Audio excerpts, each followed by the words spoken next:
Hello everyone! Today I'm going to be talking about what I appreciate about ESTJs. This one might come a little bit unexpected. As an INFJ, I'm going to talk from my experience.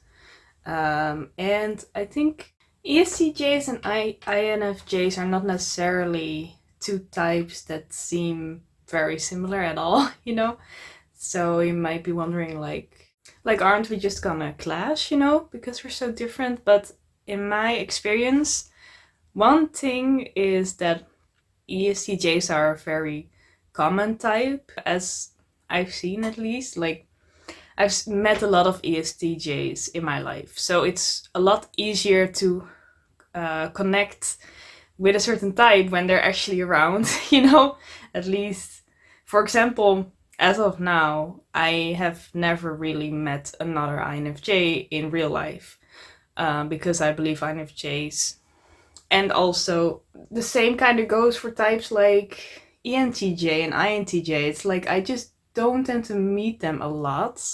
Even though, in theory, for example, I could really connect well with an INFJ, I just don't meet them, But when it comes to ESTJs, I've met a lot of them. And when you meet a lot of them, it doesn't necessarily mean I connect with all of them, but I've definitely connected with some of them. And I want to talk about that because I really have appreciated those people being around in my life. So one thing that really I noticed about ESTJs is that they can be very loyal friends. I have a friend who's an ESTJ who has been in my life for a very long time. It's the same for some other ESTJs I know, especially when they are like family members or like close friends, It's like they always show up. Can be very loyal people. And it's like they're always there. They're always gonna be there for you when you need them. Part of this loyalty, I guess I can also relate it back to the functions a little bit.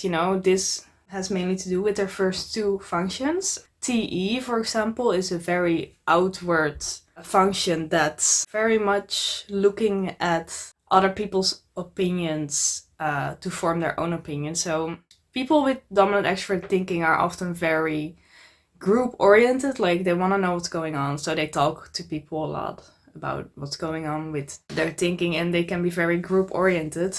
But when you pair that with their introverted sensing, in my opinion, introverted sensing is the most community oriented function, I guess, together with extroverted feeling, because introverted sensors are just always very community oriented and very loyal people.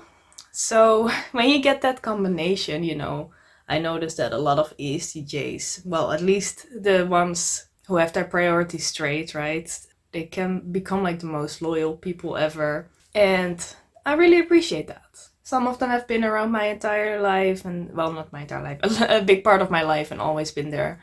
Even if we don't really share the same view on life, they're still there, and if I need help, they're still there, and that matters. Even if we are fundamentally different, they also teach me sensing. That's another part, I think. So in my last video, I also talked about ESFPs and INFJ combination teaching each other a lot because they're different, and this is the same kind of dynamic. I think they teach me a lot of sensing, and for me, I like to surround myself sometimes with sensors to ground myself more into reality, because I know sensing is my weakness, and I know I can easily forget about it, like so easy that it actually makes me feel a lot more grounded when I surround myself with sensors and they're talking about sensing stuff, and they teach me to keep it in mind and to extend my sensing knowledge, to think about the practical reality of things.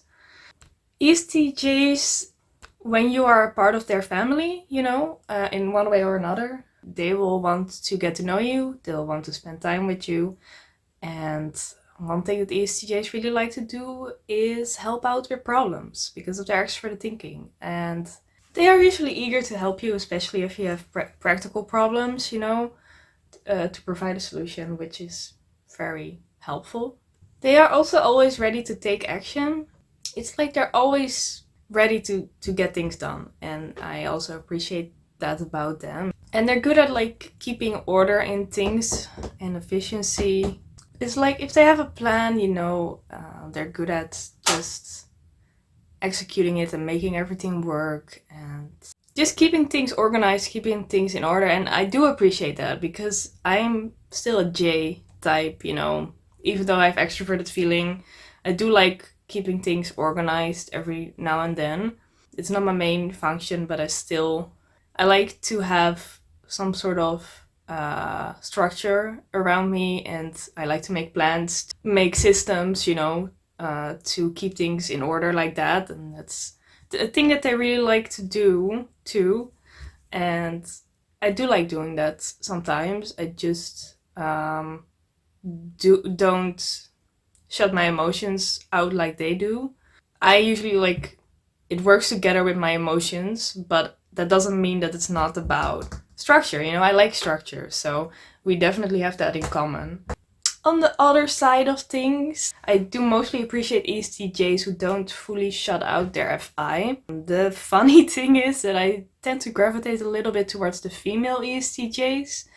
The male ESTJs, like, I can be like friendly with them, but I notice I don't really become friends with them much. And I think a reason for this is because male ESTJs, they shut their emotions out more than the women, because I feel like the women are like, I think I mentioned this before, but I think the women grow up to be taught that like they should be empathic, they should be emotional, they should be nurturing to their children and to the people around them. They should be able to be social and be nice, and like that kind of stuff is more taught to women than to men, where for men it's more socially accepted to not be emotional and not always be socially aware, like being polite and stuff and being empathic or nurturing. It's more like accepted in men when they're not like that. Also, especially when the women become mothers, you know, I think it also reinforces their FI a bit, where it's like I think they tend to develop it more easily than the men. And I think that's why I tend to connect more with the female ESTJs, because I am a feeler, you know, so I don't really like it when I notice that they completely shut out their emotions and I feel like we can't relate to each other anymore, you know? So that's on the flip side. They're so good at like reaching their goals, being productive and stuff. But I think we often don't share the same goals, and that's okay, you know, we're just different. I have intuitive goals, they have more like sensing goals, and I have also more feeling goals than them. But when it comes to practical stuff, they can really help me out because I'm not good at that naturally that much as an INFJ. So I think this is the kind of relationships where like, okay, we might not become best friends or like partners or something, but they can definitely become a part of my family and like trusted family member that I really appreciate having them around. Or even like colleague, for example. I once had a ESTJ colleague who was just like a great support. And I think that's all I want to say about the ESTJs. So thank you for watching, and what do I even say at the end of my videos?